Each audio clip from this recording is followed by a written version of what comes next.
I hope that won't cause anybody to hesitate and speak in their mind, because we want to hear what people think or want to know more about that was in this survey.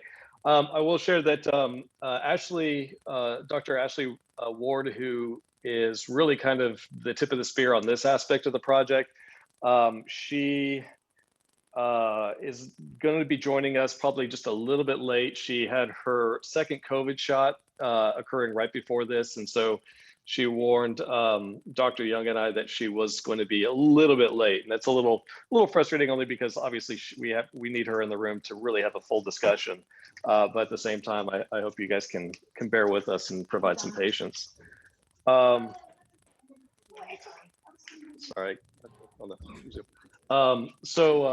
Dr. Young has also, of course, been a big piece of this effort. One of the things that do you want to say anything, Michael, right now, or and just chime in, make sure everybody knows who you are? No, I think people know who I am. I've been at many of these meetings. Thanks. Right on. Okay, well, and so one of the things that obviously we were trying to do with this, and I personally take really seriously, is that even though I'm part of this project and putting this together, is really embrace a third party, which again is Duke, that doesn't have any stake in the outcome, so that it's a clean survey in the sense and clean processing of the information. The one other thing too, I'll just go ahead and let you know while we wait for Ashley, is we couldn't show you the raw data. Like it would have been great to show that to you, but we didn't solicit have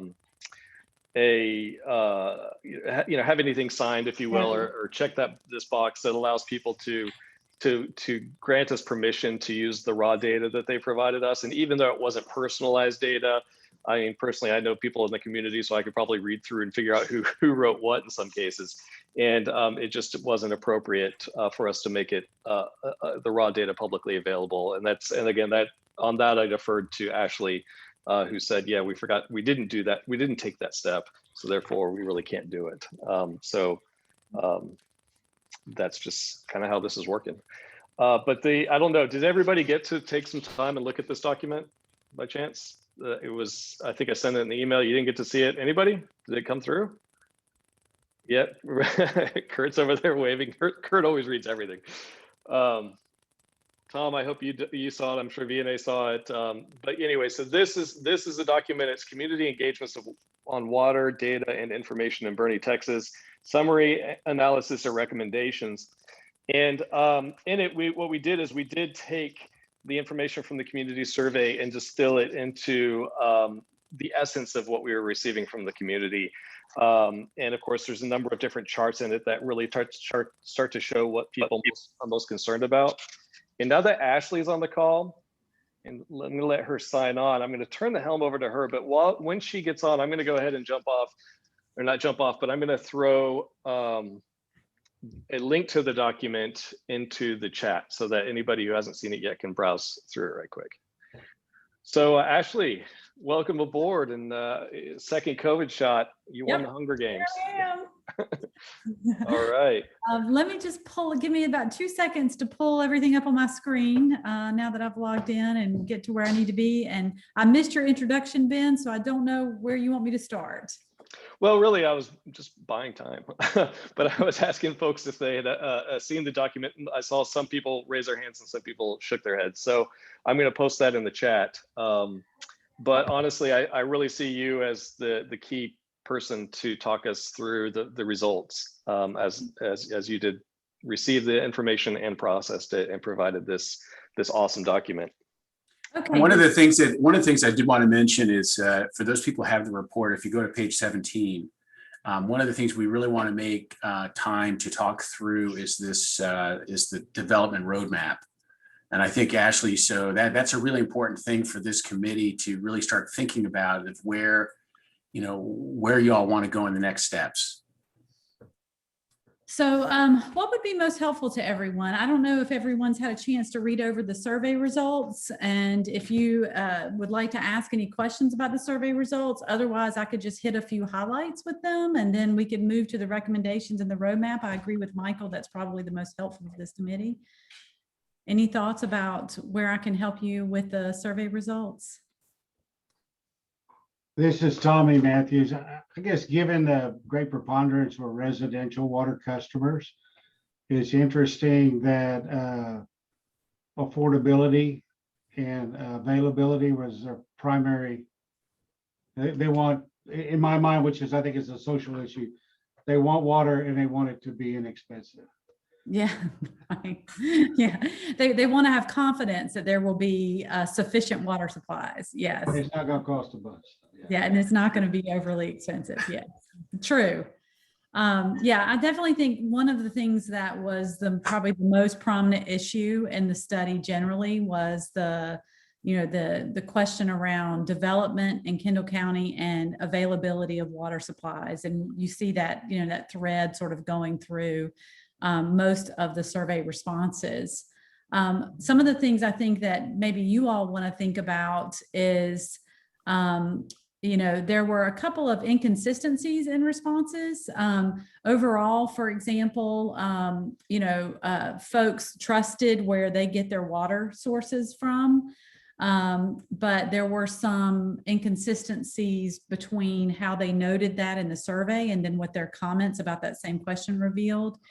And I think a lot of it has to do with, there's a lot of trust in city websites and information, and a lot of trust from environmental groups in the community.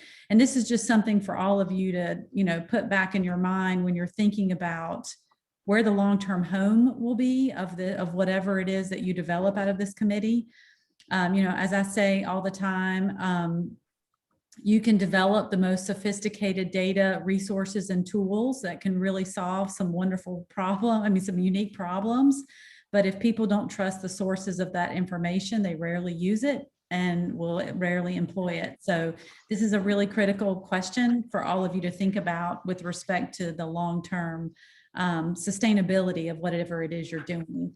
I think, sorry, I have cats that have decided they're going to misbehave and be the star of the show. So sorry. So I think that's one important result.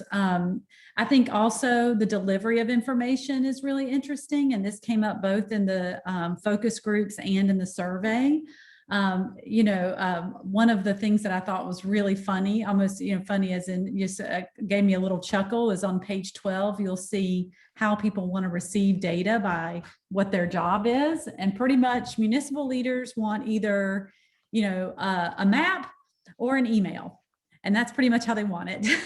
and it's just distinct to me. There was only just chose two choices. Not a single person selected any other option for delivery.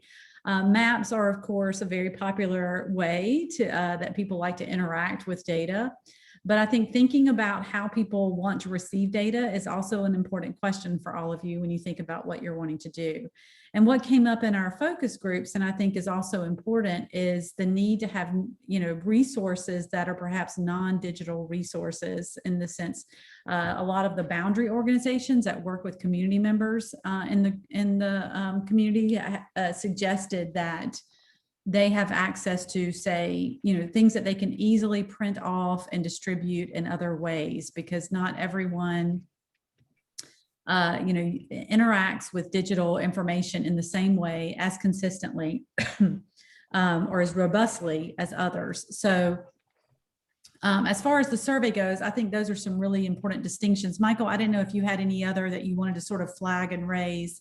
I didn't want to go through it, bit by bit, but excuse me. No, I didn't. I mean, I have it open and I'm looking at this on that graphic as well. I mean, I do think that the key thing for the committee here to recognize is we of course, we had surveys with you all and with other community groups, and everybody has different needs and different ways of kind of digesting the information. And from a water accessibility and equity standpoint, that entire area of the community was really much more focused on a one pager that might be available in either a water bill, or that would be a flyer that could be made available to different communities, so like at-risk communities.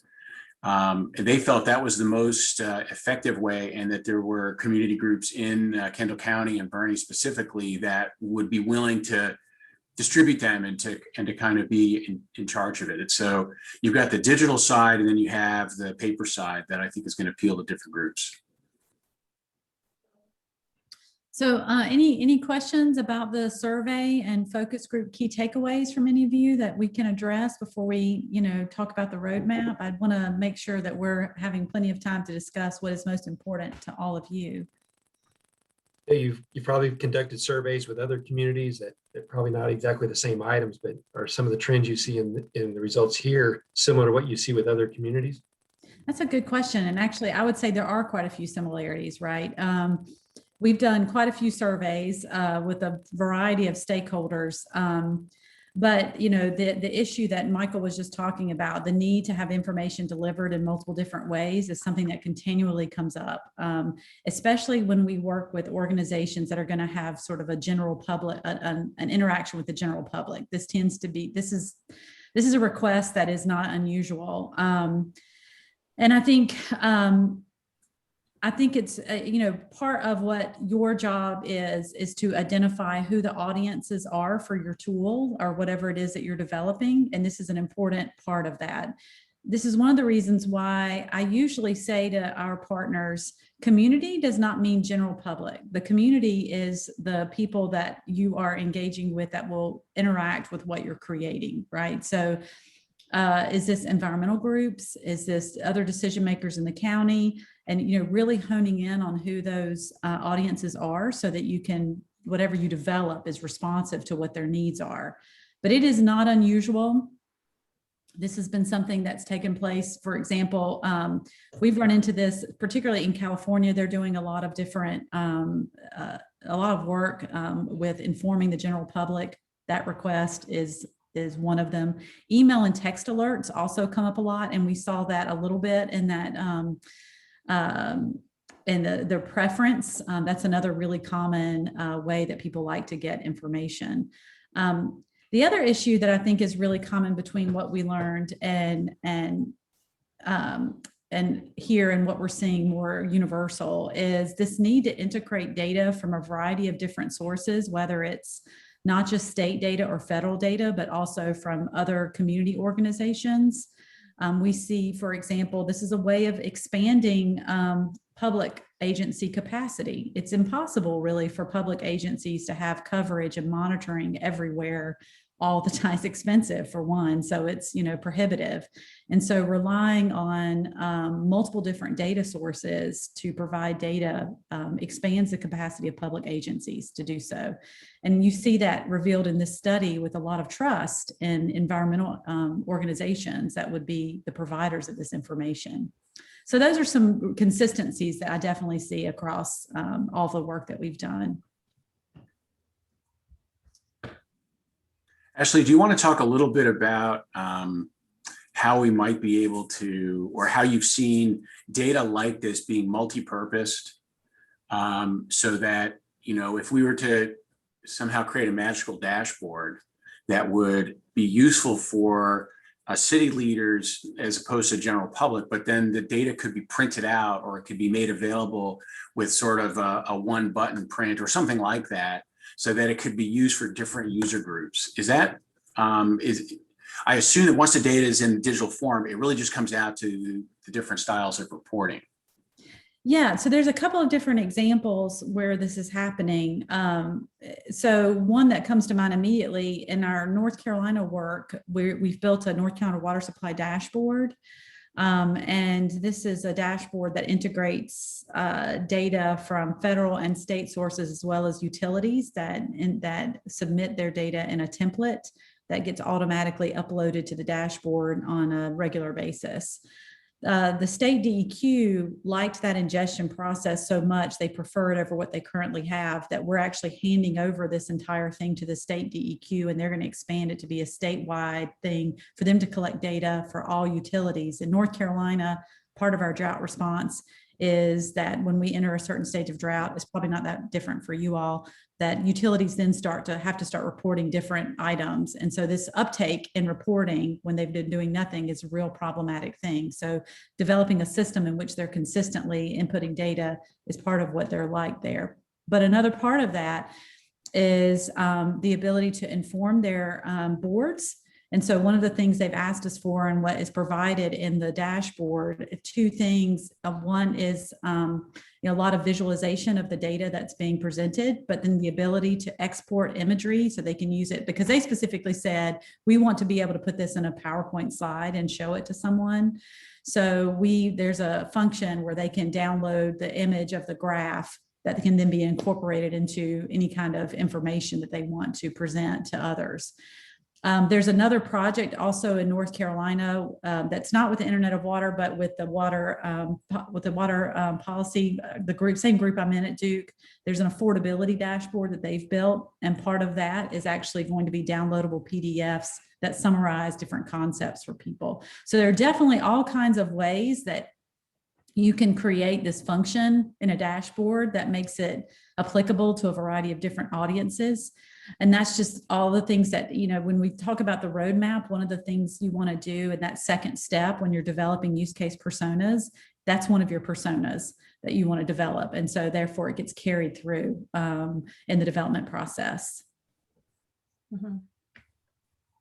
Tommy Matthews had a question that he put in the chat. He said, within the information participants, in quotes, which I think he's referring to maybe page 11, he says, who are the respondents in the other category? It says other. So you have residential water customer, municipal leader, member of the business community, agricultural community, environmental, commercial, other. Yeah, we should have probably put a little caveat there and defined who those were. We did ask them to identify other. Most of them, if my memory serves correctly, and I can actually give you a list of this when we get offline, were people who basically cross-identified themselves. So they live in the city, so they are a residential customer, but they also work for a city agency or an environmental group. They saw themselves in more than one category. That was the majority of those. I may be wrong about that, but I'm pretty sure that's the case. But I can definitely look that up too in a moment as we continue our conversations and give you the exact text of what they said. But yeah, we did ask them to specifically identify how they see themselves in those cases. And I'll pull that up and so I can start navigating and get to that for you. Any other questions?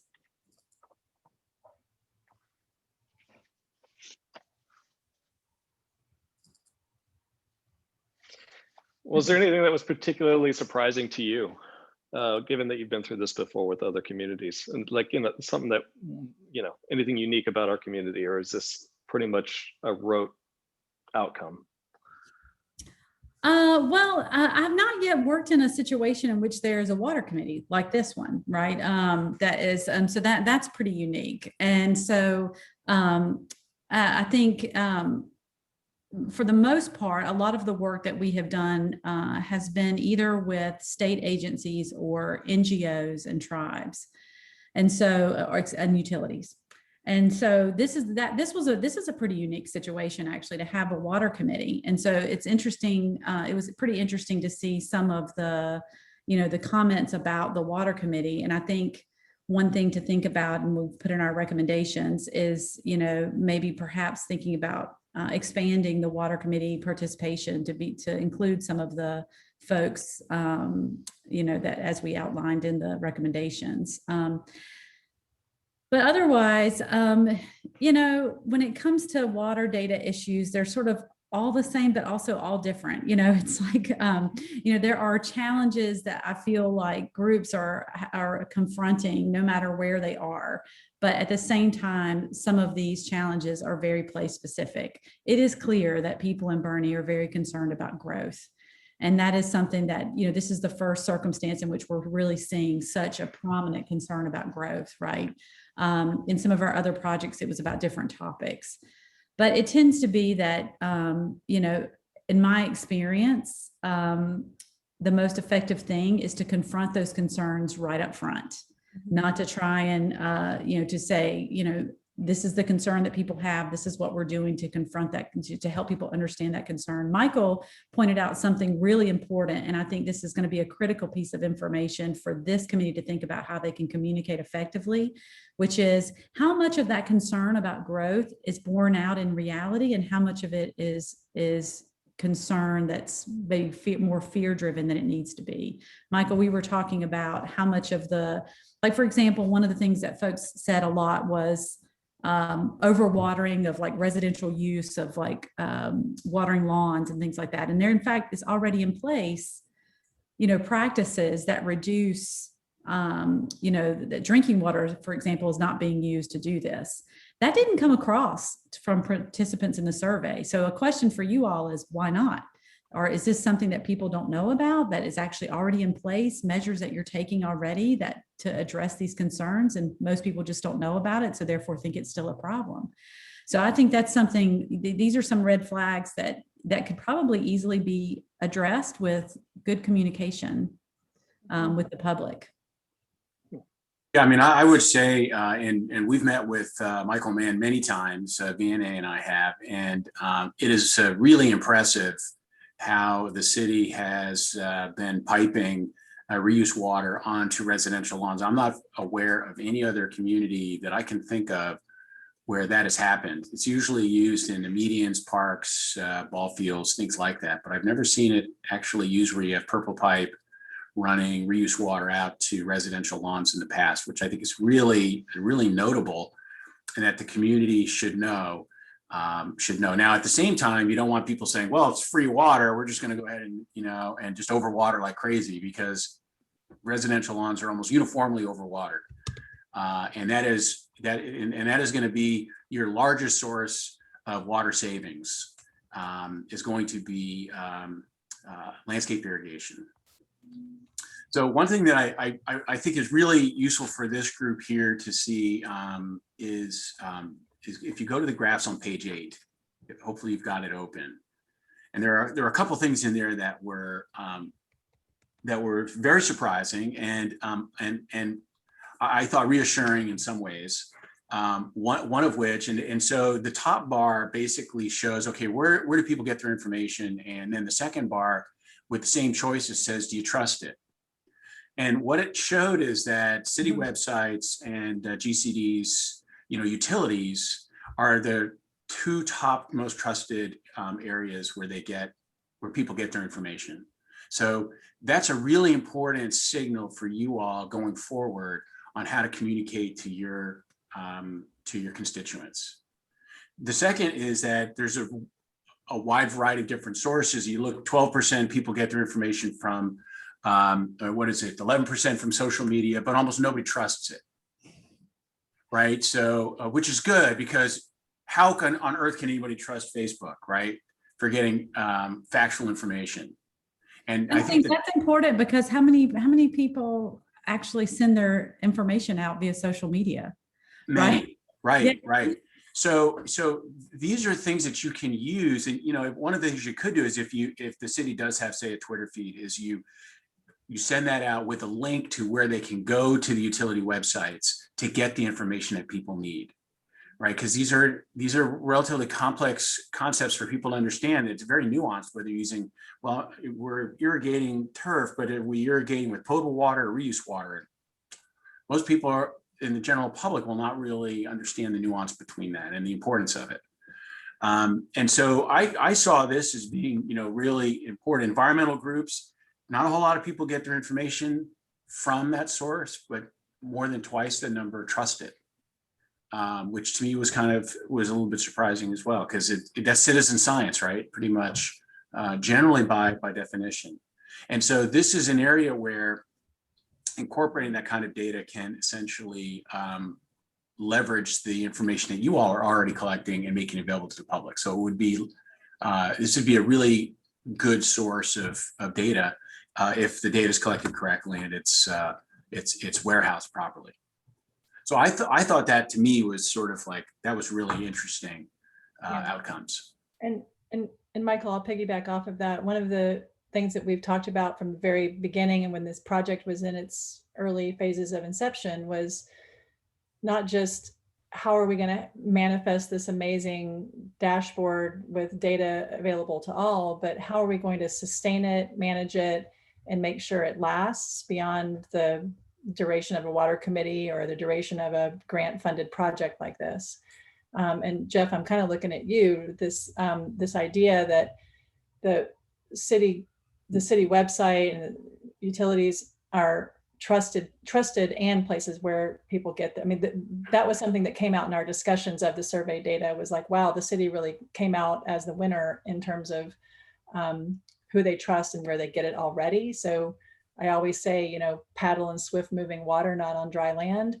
And if we can, you know, use that as momentum toward thinking about the long range ownership, and this is number 4 on the roadmap, like determining who's going to own this and how we're going to keep this as a sustainable, bake this in to the community beyond the duration of this project, right?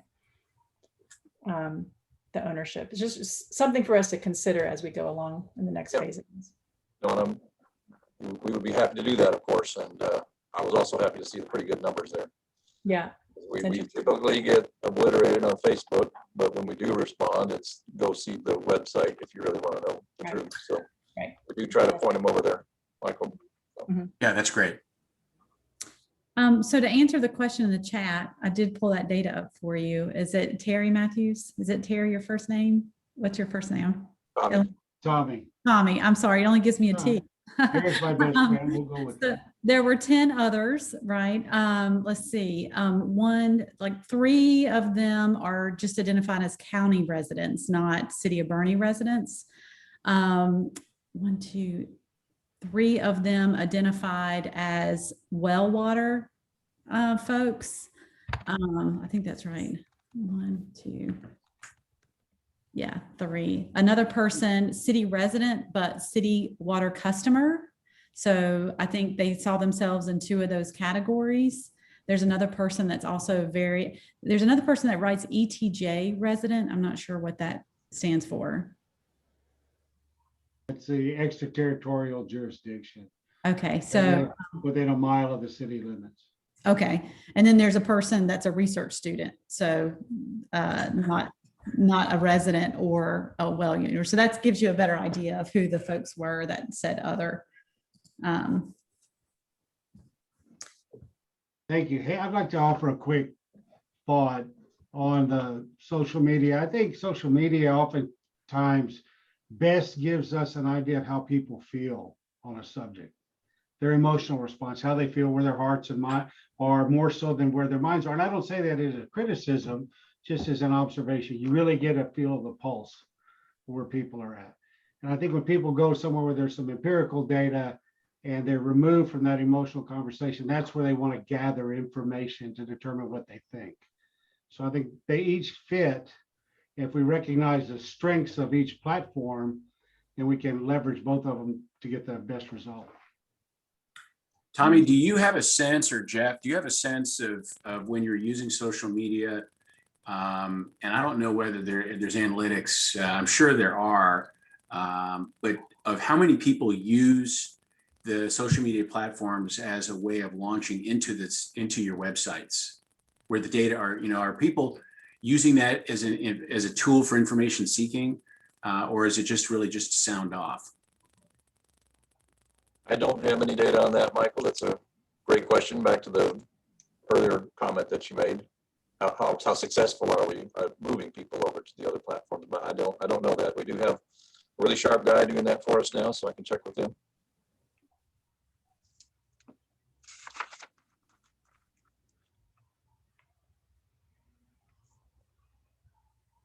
Any other thoughts or questions on the survey results?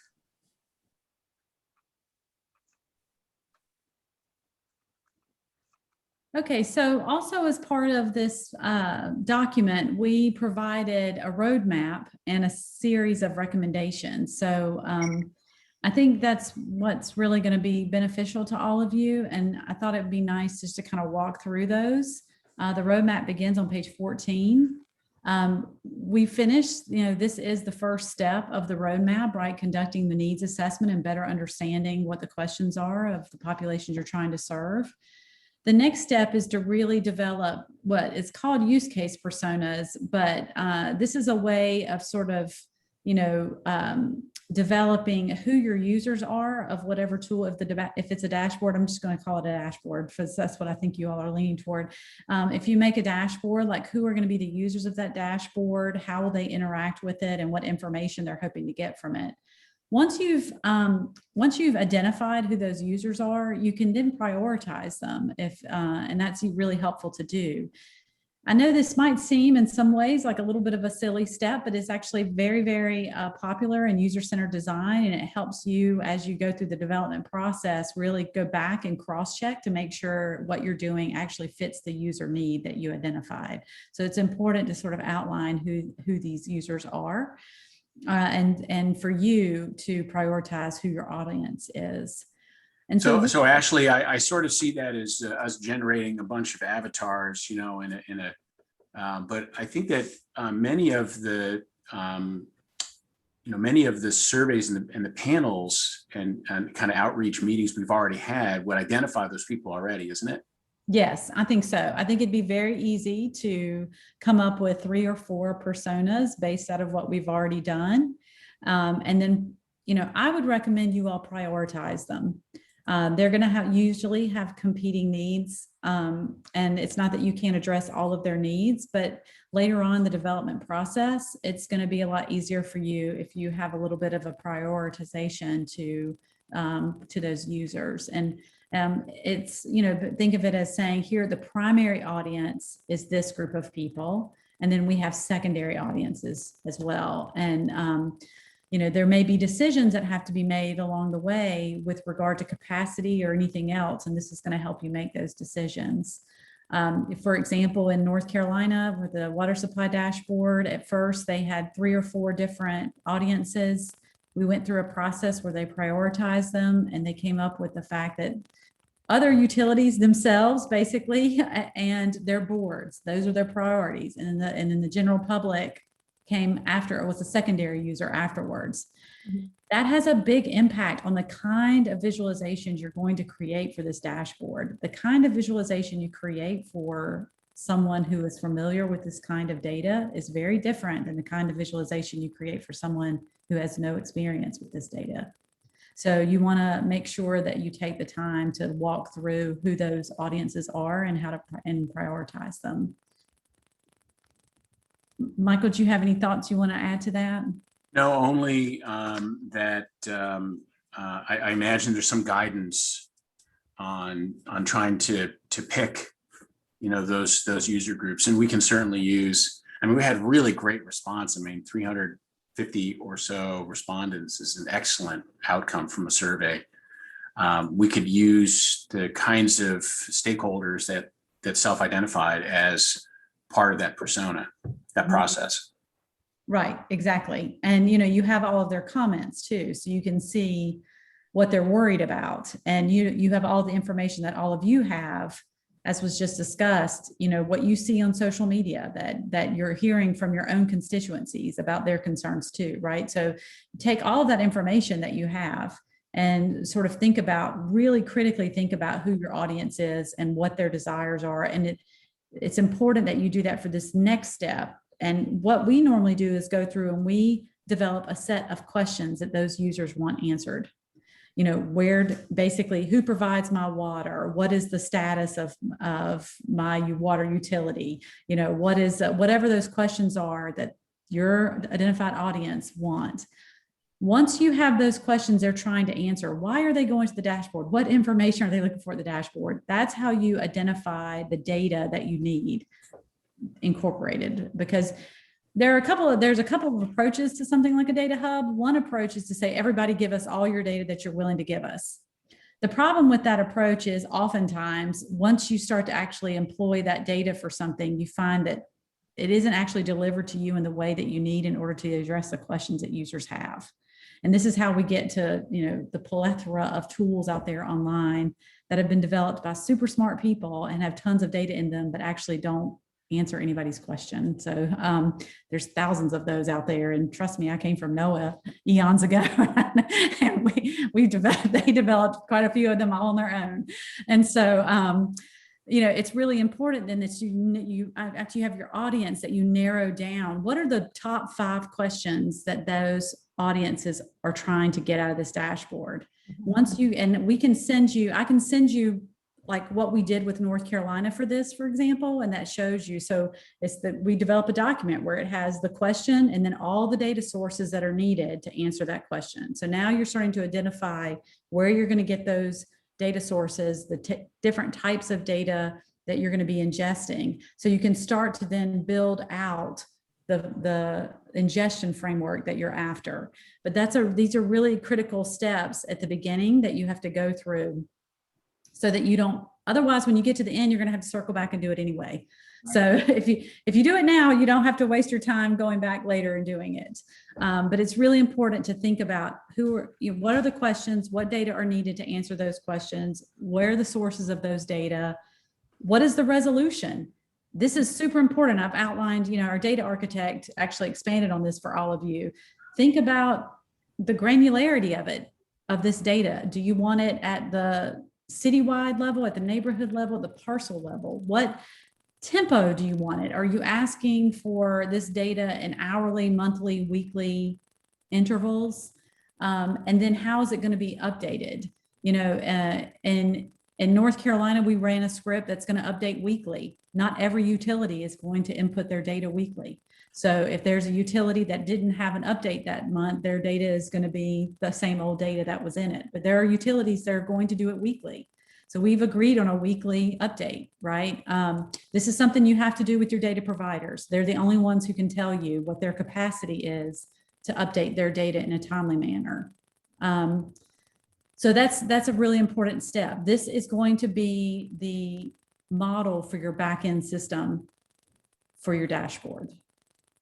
So with the type of entity that you're choosing to host this, if it's the city, since that's the one is considered, one of the most reliable, does that limit some of the topics that maybe they may be able to present on the dashboard, such as regional growth, which is like, say, the second or third highest area of concern for the residential customer? No. So what I would say is, so that kind of information about population growth, you're probably going to pull from the census or another federal source, right? Maybe a state source. And what happens is the dashboard is constructed in such a way that all of these federal and most your state sources and your federal sources have APIs, which allow the dashboard to call their data source and say, I want this data, and it automatically ingests it in. So it doesn't matter where it's sitting, that process will be built into the back-end data infrastructure. The thing that will be more of a concern for all of you are probably your municipal sources of data, your utility sources of data. This is where it requires typically, we have again, I'm happy to share with you the template that we've used with others for water supply, but it's a template, an Excel spreadsheet that they fill out every week, every 2 weeks, every month, whatever you decide, and they stick it on their server in a place that is open, that can be accessed. The dashboard then points to that place on the server and draws that data in directly. That process happens at the utility level or at the local organizational level. So that one aspect of the process is going to be highly dependent upon those organizations and what their capacity is to do it. Outside of that, all of the other data that you all are looking for, which would be any kind of data involving stream gauges and population level data, those are all state and federal data sources, which already have APIs in place that automatically draw the data. And it's probably worth noting that that the city utility is already collecting the data daily. And this is all the water source, how much water is entering the community, how much water is being released by the wastewater treatment plants that's moving down Cibolo and is being pumped back into the community for irrigation. So that data is already collected, and it's an outstanding data set. And so the only thing that would have to happen is the data that's already being collected would just be reformatted into another spreadsheet that fits the existing template, put into a location, some sort of cloud location, which is like maybe Google Drive or something. And then from there, it gets pulled directly into the dashboard. So this is information that's already being collected, and this just adds value to it. Yeah, this is an important step, the input of the data into the template, because that's how we get data in the same standard.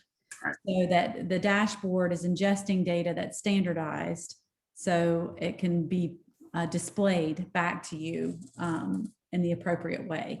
So when it comes to thinking about how to get this data and where the dashboard lives, for the most part, the work that has to be done on that is all of you locally. So we would obviously have our data. I'm curious as to how successful we're going to be getting data from Kendall West Utilities, WCID, some of the other water entities that are growing up around us. Maybe they'll be willing to share it. I don't know. I mean, so utilities, it is difficult sometimes to get data from utilities. That is correct. One of the things that we've done in our utility work, and I think it's critical, is the variables that are collected are variables that are agreed upon by all the utilities. Yep. So when you're working with them, once you find out what the questions are and you identify what data is needed to answer those questions, that's when you get with your utilities and say, we're trying to do this thing. These are the questions that people are asking. This is the data they're asking for. Are you comfortable sharing that data in this format? And, when we put it back to the utilities to really be in, it's not required that they submit that data, but when we put it back to them to say, this is what we're trying to accomplish and this is the benefit of it. I've been really pleasantly surprised at how willing they are to share. They're not sharing all of their data. They're only sharing certain aspects of their data. And we're not asking them for what they're not comfortable sharing. Okay. But again, this is part of a conversation that will happen in that step 3 of the roadmap. Any other questions about that? Well, as we look at the next step for the roadmap, I mean, I think one of the things that would be probably helpful to the committee is to see kind of what other states or what other regions are, what sort of data they are conglomerating and utilizing, so that it's almost like a menu that we can think around and think about what's realistic for us and our smaller scale, as well as what could be missing that we might be aware of that doesn't show up in other state scenarios or other regions. Yeah, I'm happy to share the template that we use for North Carolina so they can see exactly what we're asking for, and also the document where we produce the questions, where we went through with them and produced the questions and the data needed. That'll help you identify, especially the federal data sources that you might want to think about. But yeah, the template would be very helpful for people to see, and they'll see it's not that onerous. In fact, a lot of the data that's in the template, they put in just the first time, and then there's just a few of the variables that they're updating on a regular basis, right? So, things about, the definitions, for example, of their conservation status. That's one of the things they wanted to have displayed. So if there's 5 levels of their conservation status, each one comes with a description and what are the restrictions for that status. That doesn't change ever, right? Really. And so what changes is what status they're in. So once the initial input is inputting that information, and then they indicate what status they're in, and the dashboard pulls that information based on where it is, right? So some of the information that you're asking for is just a one-time, where they get their water supply, for example, that's probably not going to change. So that's, and so then what they're doing on a regular basis is just updating some of those measurements relative to that. For the project that we did, it's mostly all reservoir data. So we had a lot of data with respect to their reservoir levels. Actually, you're doing a little bit of work with the Water Development Board. And of course, they are, they're a large entity in the state dealing with water. Do you have a sense of data available, the kinds of things that they're either warehousing or storing otherwise in their data catalog that would be beneficial to the group here? Well, so what they're focusing on is all of the data produced by Texas agencies, state agencies that collect data about water. There is a goal eventually to gather, to create links to data from all organizations working with water in Texas, state and non-state. But initially, they've prioritized state agency data. And so, you know, I would guess that would include any state stream gauges. Sorry, that I had a moment where I forgot the word stream gauge. Yeah, so any kind of state stream gauges, water quality data, that kind of data that they're collecting already is collected by state agencies. The point of it is to create an environment in which someone doesn't have to go to 10 different sites to gather all the data they need about these topics. In fact, they just go to one site and they can, you know, depending on how they ultimately set it up, whether there's a map interface or whatever there is, they can search by geographic location and find all the state data in response to that geographic location or something like that. That's their goal. And that's very typical of the other state hubs that we're working with in New Mexico and other places as well. With that information, there would be some sort of an API or a way of hooking into that database. That's right. So that it could be used to augment whatever Kendall County and Bernie choose to go. Yes, that's the goal. Yep. Mm-hmm. Okay. So, and likewise, you know, I'm sure, and I don't want to speak for the Texas Water Development Board, but, and likewise, whatever you're producing in Kendall County and Bernie, they would like to be able to point to from their side too. So that's kind of nice, because then if I'm a person that's looking for water data, right, and I land on the Texas Water Development site, it would point me to the Bernie or Kendall County site, right? So eventually, hopefully there will be lots of Kendall counties dashboards. And so someone could easily, you know, do this and find lots of information, maybe on a regional level in Texas too. So I apologize. I haven't been part of the process previous to this meeting, but so Ashley, you're trying to create basically a data warehouse for the county. Well, where so all things related to water based on the interest of the residents. So it's not a warehouse in the sense that you will not be holding data. It's right, but it's still a or a clearinghouse, whatever. I mean, it's still a website with information, whether it's housed on the city's website or it's a link to go to somebody else's, or it's pulled in either way. Right. I mean, so what you're basically doing is visualizing the data that you're pulling in from all the other sources. This is an important distinction to make, because it has cost implications for you in the future. So by creating a federated system where you're not holding data, you know, you also then are not subject to all the costs with regard to managing and sustaining a huge database or a data lake, or however you want to define it, right? So that's on the data provider, you know, still. And, you know, the other thing is it provides a level of security, because the data providers get to control what data is sent out.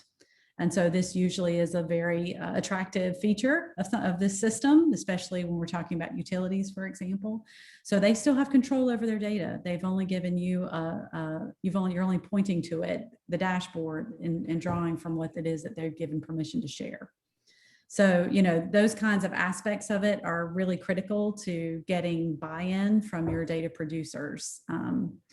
And it's also really important for all of you when you think about long-term sustainability of what you're doing. Yeah, so I think long-term, I mean, this is going to be a very intense, potentially site. I mean, there's going to be, there's tons of information out there to be had. So this is going to be pretty intensive. Yes and no. The technology behind it is actually pretty straightforward, and it might be a little bit, there could be a lot of data involved, right? But it's not going to be onerous in your maintenance of it.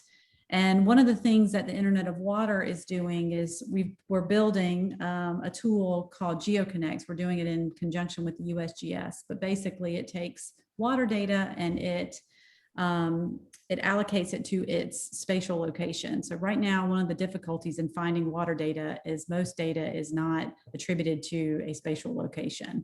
So if you were to search, I don't know, what's a water body in Bernie? I'm sorry, I'm from Durham and I'm not. What's up? Lake. What is it? Bernie Lake. Bernie Lake. If I were to go on Google and search water data Bernie Lake, I would probably get all kinds of information about, when I can visit the lake, or if people are allowed to camp there, can I bring my dog there, all that kind of information. I probably would get maybe one hit on actual data for Bernie Lake. And that is because the data that is collected about water sources are rarely located to real world locations. So what GeoConnects does is it would take all of the information relevant to Bernie Lake, and it would tag it with its spatial location, so that if you Google then data on Bernie Lake, all of that data would come up. And so this is going to make a lot of this process that we're talking about significantly easier, in addition to the federated infrastructure that you currently have.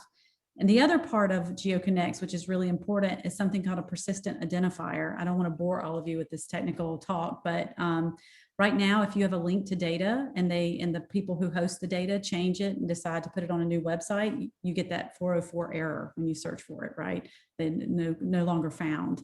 The purpose of GeoConnects is to create persistent identifiers for all of the data, so that it automatically links you to the new site, so you don't get lost links, broken links to data. So this is something that's coming. It's actually in its prototype right now, and there's already over 1 million data links in GeoConnects, and they continue to grow it. And so this will be the kind of thing, as these technologies are developing, it will make something like what you're trying to do easier and easier. So we're kind of coming up on, it's about 1:52 Central Time. And I'm wondering if, I was trying to keep it within the hour for everybody's time's sake. So I'm wondering if there's anything else that we need to highlight as particularly important right now, and or other questions that that people have that you'd like to go ahead and ask, because don't be shy about that. Ashley, did you have anything else? But there are two things that I think I want to just highlight out of, and that tend to get sort of ignored in this process. One is the need to don't be afraid to do a soft launch, right? Don't be afraid to put your product out there, even if it's just with a small group of people, and let them play with it, and you observe them as they use it. Because there's a lot of evidence out there that with regard to user-centered design, that first of all, it's really hard for us to really know what that experience is going to be like for people. We're also really pretty bad at it, even when we're users ourselves. But if people like the idea of what you're doing, they usually will be like, oh yeah, it's great, I love it, when you survey them. And survey is one of the most common ways of getting feedback like this. But then you actually have them use it and tell them to answer a question with it, and they get it wrong.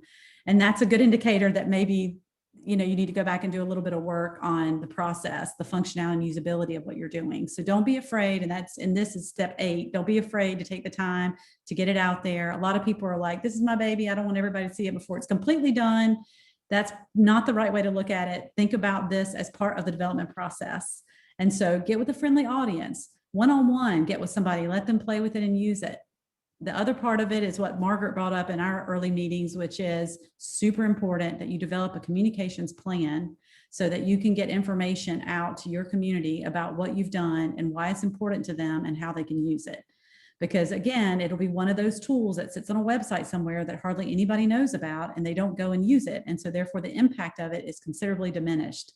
So as part of your process, make sure that you come up with a social media blitz, email blitz, all kinds of stuff that you're going to use to explain to your constituents and your audience what it is, how they can use it, and why it's important that they use it. Those are kind of the two big things that rarely get discussed. We talk all about the technical stuff and not that stuff, but it's really important. Well, that all sounds very doable. Obviously, when it comes to a soft launch, we're soft launching the product that you create for us. And I could certainly also see maybe almost a type of open house or some other venue. Although with a soft launch, obviously that can be done on a user's free time too. So I guess we could create a short list of, Yeah, we even do things like recently, right now I'm in the middle of, I get on Zoom with folks in North Carolina, and they share their screen, and I ask them questions and I watch them use the tool. Mm-hmm. And then I say, okay, wait a minute. It took them way too long to find the button that they needed to do the XYZ. Or when I say, what about this? they can't find it, or it takes them way too long to find it, or they click in the wrong place, or they come up with the wrong answer. These are really critical steps, because even though someone may say, I love this, it looks great and it works awesome, and all this, they could give you really good feedback on it. The rubber meets the road when they have to use it. And if they're not getting the information they need, or if it's frustrating for them to get it, they're not going to use it anymore. I'd like to make a plug for the first two pieces of the roadmap to think about as we develop these questions and as we develop these user groups, really think about the impact that we seek to make. What is the action? What is the outcome of? I've been part of a lot of projects at the national level where, like you, Ashley, where these projects happen, they're amazing, the thought goes into it, and then they die and collect dust. Or they're really useful tools, but to what end? So I think as we launch into these questions that we're going to create and these user groups and this interface, really think about what's the outcome, what's the actual manifestation on the ground that we're looking for here. And each user group might have a different answer to that. And the data that comes in might generate new possible outcomes for us. But I'd like to think about what change we seek to make, or what information we seek to have to create the community that we want. So what is our next step with you, Ashley? Again, you know, the Duke team, of course, you guys have the experience with this. You've basically created the roadmap that's extremely helpful. Are we going to follow up with facilitated meetings with you, or you know, what's the next step so that we can get moving toward this Internet of Water? We are always here as a resource for all of you, and we continue as an organization to be a resource to all of our partners. We will not be actually building the tool. This is something you all will, you know, hopefully find a local organization in which to work with. That's what makes the most sense. And that would be more of a question for Michael. Yeah, so let me sort of bring up a little bit of the history. When we first started this with, and you all know George Mitchell Foundation is funding this study. We had originally hoped that we would get that there were really three phases here. Phase one is all the things we've done so far, and that really kind of gets us up to approximately step 5 or so on that roadmap, right? And then phase 2 would be the implementation, where we actually get the hub operational. And then phase 3 is where we survey how well it's working, and then we kind of modify or revise the hub to make it better. And that's somewhat of an iterative process. And you know, our project started just right at the outset of COVID, and so the Mitchell Foundation's funding cratered like everything else did, and we received half of the funding to kind of get us started, with the hope that in 2021 we would be able to get the funding necessary to get us up to step 5. So I will talk with Emily Warren at the Mitchell Foundation to get a sense from her. Okay, you know, is this something that the foundation's willing to support, so that we can get us to the point where there's an implementation plan, because you all as the committee, you need to make recommendations to your city leaders and your stakeholders, right? And in order for you to make recommendations and decisions, you need to know what you're deciding on. And I don't know personally whether we are there enough to know, well, is Bernie going to store all the data, or is it going to be federated? Is it going to be a homegrown system where you all do the coding, or are you going to get a third party to basically do this? There's a whole bunch of these decision steps that has implications on the resilience of your system and the cost and the, you know, and your effort to keep this thing going so that you don't become fatigued and this thing just falls apart. I mean, you know, I always look at this, I call it the hit by a bus syndrome. If you have your entire system dependent on one person who leaves town for whatever reason, well, then then the system basically starts to degrade. And so we want to try to keep a system available so that it's resilient going forward. People start to use it, they get excited about using it, they get into the habit of using it, and it's effective, and then it becomes self-sustaining. So what I will do is I will talk with Emily. I think the group here needs to start thinking about and looking at the recommendations, which is the next page under recommendations, so that you can come back and say, here are the things that we agree to and that we will agree to work on, so that we can do this kind of in partnership. I will talk with Emily and see if we can see if there's funding available to keep going. And you know, hopefully there is. If there is, that's great. We'll work together to come up with a good plan. If there isn't, we will talk about a good plan, what to do, and kind of go from there. And I think that, to me, this report, I mean, it'd be great, in a nice evening, you're sitting out on the porch, read the report, think about, what you would like to see in your community, what makes the most amount of sense for your stakeholders. And maybe what we do is we all try to get together in a month or so. We will start working toward finalizing things with the Mitchells, with this report, as Ashley is kind of the foundation of that report. But we really need your feedback. And it would be great if the committee could maybe come up with a 1 or 2 page feedback document that's kind of a consensus of the committee, just to give us a sense of, hey, this is good, this is not good, this is doable from an implementation standpoint. This is something that's going to be very difficult, just given the culture of the community, the sensitivity of the data, those kinds of things. Mhm. Margaret, what do you think? Yeah, I'm thinking about the next steps for who's going to facilitate that discussion, because that discussion is really important to the, if we're going back into the Mitchell Foundation with these recommendations, we need to know that the committee, where the committee stands on those recommendations. That's right. Is it yay, nay, or maybe on each one of them? And maybe there are some others that emerge out of the conversation. So I feel somewhat urgent about having that conversation among the committee. And I'm wondering what you all think about who's going to facilitate that and how that's going to happen. That feels important. And really opportunity to grapple with it, like, really think it through, and, roll up sleeves and get hands dirty in those recommendations a little.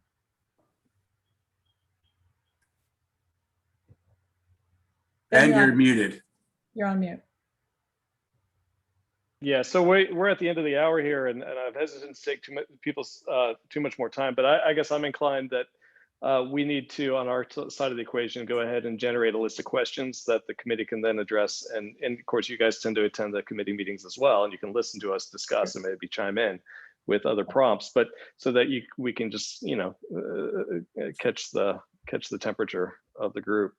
My inclination, of course, is to press on, but I do think that on the committee side, I do think there's a desire for us to go ahead and start, pulling data together and moving sooner rather than later into development mode. But obviously it's a process and it needs to be done right. Well, I think that, Ben, so before the committee, everybody starts spending time and effort to begin pulling data together, let's make sure that we get to step 2 and to identify who the top 3 or 4 stakeholders are going to be and what kinds of data they need. That, I think, is the data is already more or less there, because we have a wide variety of different stakeholders that have responded to the survey. We just need to compile that in a way that that helps to create the avatars, so to speak. And from there, then people will know, okay, a little bit more about the data. But it would be helpful for us, at least on the IOW side, to get a sense of the committee, not we have a full thumbs up on the report, but what do you all think about what you're seeing here and what the options are? I think would be, and what questions do you have that we might be able to answer on the IOW side, I think would be very helpful. So in other words, Ben, if we on our side start asking questions of the committee, I think we may be asking the wrong questions, and it would be helpful, I think, for us to get a sense of the committee first.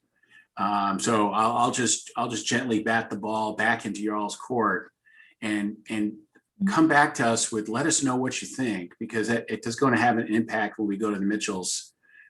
They're very keen on community impact. And so we need to know that we're asking for funding to do something that's meaningful to you all.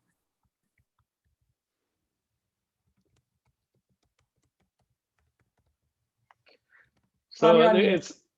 Oh, Tom. You're still on mute.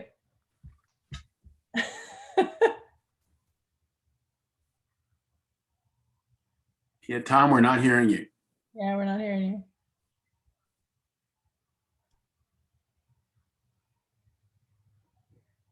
Try to unmute your computer and not just your Zoom. No, still can't hear you. Oh, nope.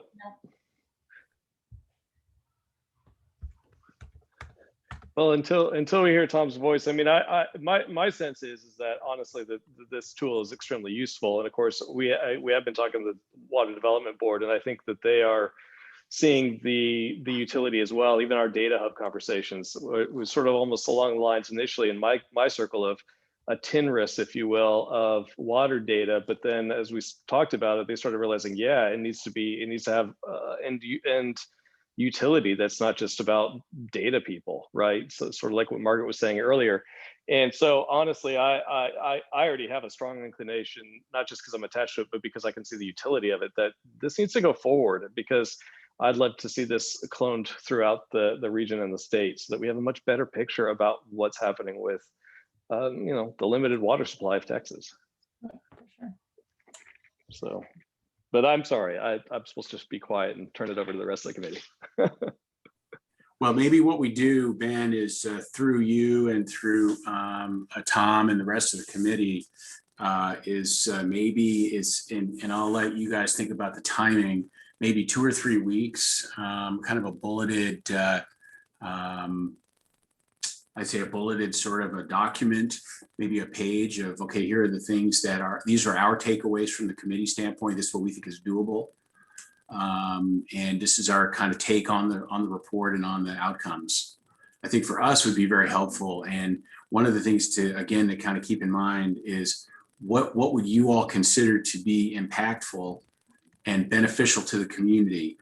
Because we will need to have that kind of consensus document going back to the Mitchells. It's important for us to be able to do that. They have a new CEO. They're really, really very much focusing on community level impact with their philanthropy. So it's really important for us to be able to demonstrate that. Okay, I get it. It's a deliverable that we can send back to them, say, yes, keep helping us. You bet, you bet. Super important. So Tom asked an important question in the chat. He says, with the need to diversify the committee membership to the organizations that were listed as trusted organizations, does the current committee have sufficient membership to answer the questions that will be submitted? Did I summarize that well, Tom? Okay.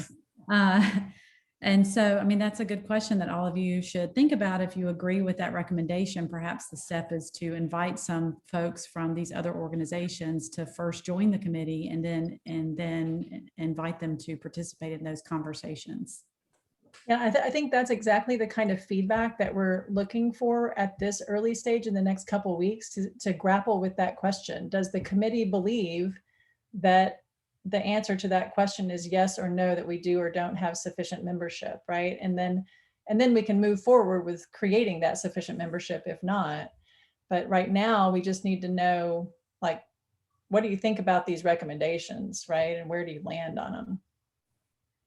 I think to Tom's point, Tom, you can correct me, you can shake your head no if I miss the mark here, but we have the bulk of the population represented through different groups on there, but we don't have the bulk of the land use represented. We don't have agricultural uses in here. We don't have open space uses in here. When you look at water from a recharge standpoint and surface water runoff and water quality, and those, we need those voices in the room, and we need to have the agricultural people from the ranching community and that involved, whether it be through, there's several different organizations, soil and water conservation organization, or even some of the other agricultural groups. We ought to have their voice in the room. That's very important. It's very important for many reasons. Just first, they need to be represented.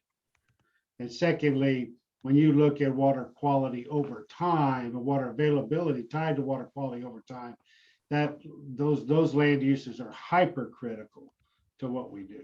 So did I hit it, Tom? Did I get close enough? All right.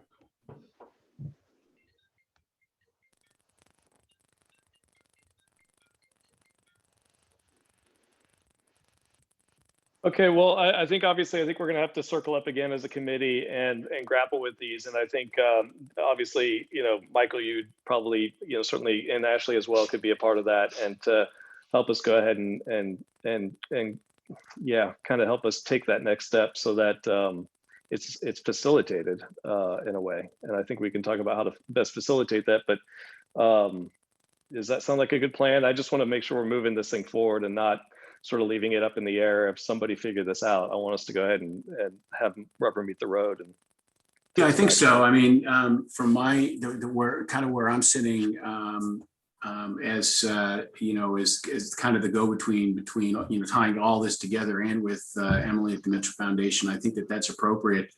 I mean, it would be good. I mean, maybe Ben, by early next week, maybe what we can do is we can settle on a schedule for you all to kind of come through with some type of a consensus document recommendations on your side, so that we would be able to, I'll be able to communicate that to the Mitchells. Everybody can kind of agree to it. I mean, there's nothing gets people moving in the same direction than a deadline. So, even if it's a deadline of volunteers on a committee, right? I mean, so let's think about what would be a good timing. Our project runs officially till the end of June, just to give you all a sense of what the timing is. And, by that time, it's going to be summer and everybody's kind of scatters during the summer. And it would be really nice by the end of May. I mean, our campus doesn't close for summer, of course, but, the spring semester is over in several weeks. But by the end of May, it would be great to have as much of this wrapped up as possible so that you all can go on with your summer and do your day jobs and do what your jobs are. So that's kind of my thinking. Maybe 3 weeks or so. We're right at very much at the end of April, so this gives us a little bit of wiggle room in May.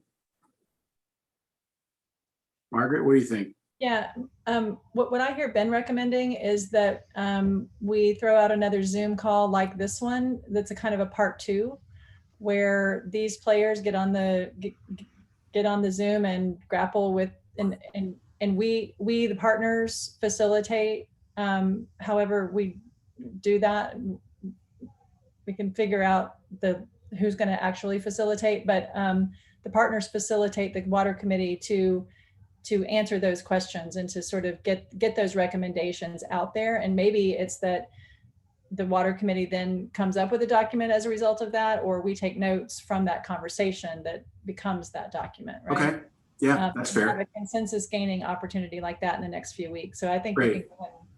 I mean, Yeah. is that what I'm hearing, Ben? That's what I heard you recommend. Yeah, excellent. Yes, that's it.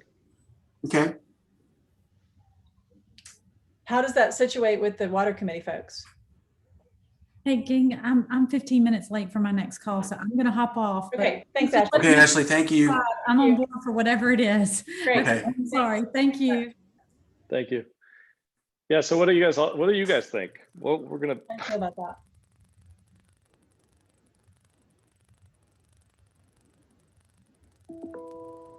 I hate to be the only one dominating the conversation. I think if everyone here hasn't gone through the document, we ought to take the next week to go through the document. Yeah. And we ought to get back on the line within a week and start to answer all these questions and put all this together, because we're working from 2 different platforms right now. So we have the common benefit of this call and these conversations. Let's weave the rest of that in there. If you can get us back together again in a week, Ben, I think that'd be ideal. And let's go through it. And we can start to get some feedback to Michael and get this thing moving where we need to. We as a committee, as an overall committee, need to get something moving. And so I think we as this subcommittee have the opportunity to be the epicenter of that. Mhm. Great. That'd be great, Tommy. Thanks. Yep. Okay. It's a Well, plan. thanks everybody for your time, as always. Daryl, were you gonna say something? It looked like you're about to say something. No, I mean, I guess we're still trying to, would it be beneficial to take a look at some other, some of these other dashboards that have been created so we get an idea of how information is presented? That might help give us an idea of thinking about the kind of information, because, we're gathering a ton of data. There's no way all this data is going to be available for the public to easily and quickly consume. And the prioritization is a matter, but I think if there's some dashboards that we can see, and I think, one dashboard to take a look at is take a look at the state water plan dashboard that the Texas Water Development Board has. That's just one example. Yeah. And you can see the kind of information that you can quickly and easily get. And I've got a dashboard that we might be able to share that I use. I'm not sure if I'll be able to share that or not, but I can try. That just identifies all of our different facilities that GBRA is involved in, either owns or operates, and it's quick data that I can pull up on all of those different things. But it might be useful if we had some of those examples to take a look at as we're thinking about other groups to include in this, or the type things that might be priorities for us to look at. Yeah, I will, Daryl, I'll talk with Ashley to try to get the list from her group at least, but I agree, there's lots of others out there, right? That, Water Development Board, for example, USGS and others. So there's a lot of examples that are out there. I always look at at Fox Sports, I think that those are when they're broadcasting baseball. Those are the fabulous, absolutely fabulous dashboards, right? Right there. I know exactly what's going on in the bottom of the third inning and second guy up and 2 and 3.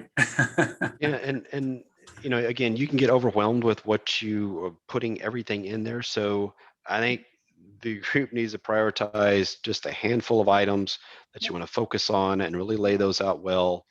And then once you have that down and you have your formatting down and your process, then look at expanding into different areas.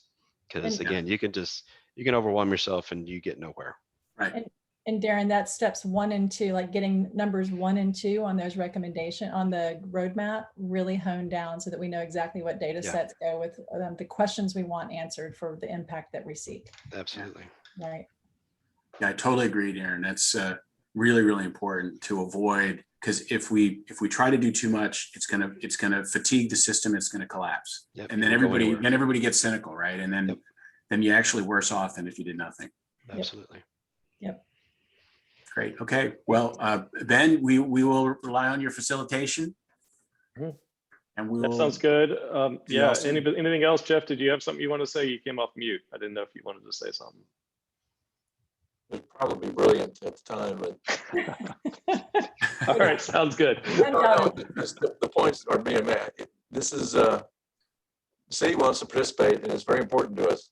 However, it's one of 100 things we're working on. So we do kind of are looking for others to help stay in the lead and keep the Lions team, so to speak, keeps on the right track. Yeah. So Sounds good. Understood. All right. Comes in handy. I'll plan to go ahead and pull together another meeting here probably sometime next week. It might be more than 7 days from now, but and in the meantime, I'm going to circle up with Michael and Ashley and Margaret and just go ahead and sort of at least plan a facilitation, and we'll see where it goes from there. And I'll also go ahead and see about getting some of these sample dashboards via Ashley and what we'll do is we'll just share them out to the full committee to say, hey, start taking a look. And if you guys have examples, dogpile on that and just say, hey, there's another great example. And then when we do have that meeting, we might find ourselves pulling them up. Hey, did you see that dashboard? Well, and sort of kicking our creative juices into gear. Does that sound good? Sounds good. Hey, Ben, so if we have a dashboard we like Fox Sports, it doesn't have to be a water dashboard. If we have a dashboard that displays data and information and it's visually appealing to us, it's easy to navigate, I say we put that up there because they can format it however we want. So, Sure. Sounds good. Sounds cool. Sounds good. Okay. Awesome. Thanks, everybody. All right, well, I'll be Okay. in touch. Yeah. Thanks for hanging with us for the extra half hour or so, 20 Yeah, minutes. thanks, folks. Yeah. Really appreciate it. Yeah. All right. thank See you y'all. all. Take Thanks. care.